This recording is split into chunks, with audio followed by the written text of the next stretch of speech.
often the myths that are counterintuitive are the ones that are the most pervasive because people remember that sort of thing.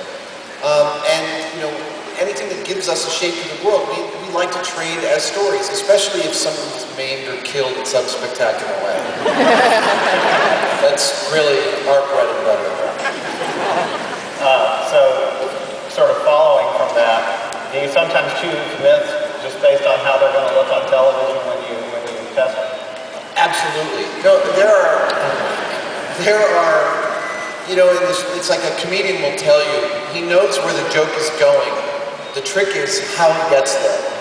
So, for instance, when I saw that some scientists from a Midwestern university had actually decided to test swimming in syrup versus swimming in water, I immediately knew that was an episode we were going to do, and then in the end it would be two troughs, one filled with syrup, one filled with water, with me and Jamie racing against each other. I didn't know how we were going to get there. I didn't know what interim experiments we were going to do, but that was absolutely the way that we were going to do the finale. And in the end, we didn't do the finale that way, but we did proceed towards this is going to be great because it's going to be gross and weird and awesome. Yeah, and there are a lot of things that we do that you really don't need to know how to do. I mean, you're probably never going to be challenged by swimming in syrup in the natural world. We've built balloons out of lead and filled them with helium. We've water skied behind rowboats. It's all of these things. And those two cases are a very good reason that that's not normally done.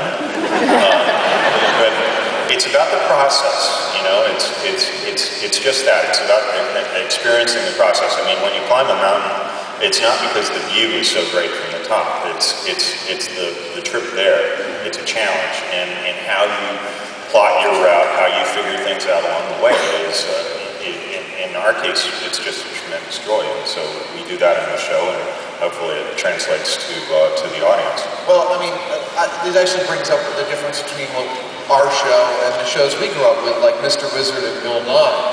And I love Bill Nye and Mr. Wizard, but we have a fundamental difference with those shows, which those are demonstration shows. They talk about a scientific concept and they demonstrate it. Now I'm suspecting, because this is a science festival, there's some scientists and engineers in the audience. Show of hands, how many of you have yelled at us at the television for doing stupid things? Yeah, I can hear you. We're an experimentation show. We're not demonstrating the concept because we don't know how the hell the thing works. We're trying it out. And that's actually, I think, one of the things that resonates to the audience is that it's a genuine experience what you're watching.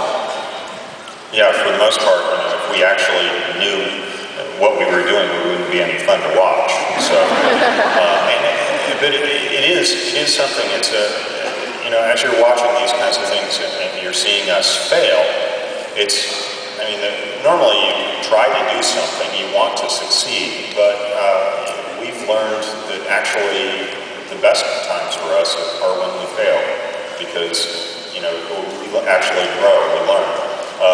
As far as us personally, yeah, we're doing a TV show, but the most meaningful thing for us is actually how much we personally have learned on doing this show. It's just been tremendous. We cover all these different subject materials. We don't have an extravagant budget, but we have enough to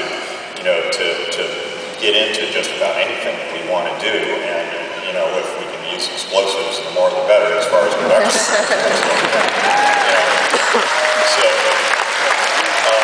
And the things that you learn that we've learned have just been phenomenal. And we only do that really when we fail. If we just demonstrate something, then we already knew what the answer was going to be. We knew everything was going on. What's the point? Yeah, the best part of the show is that almost nothing goes as planned.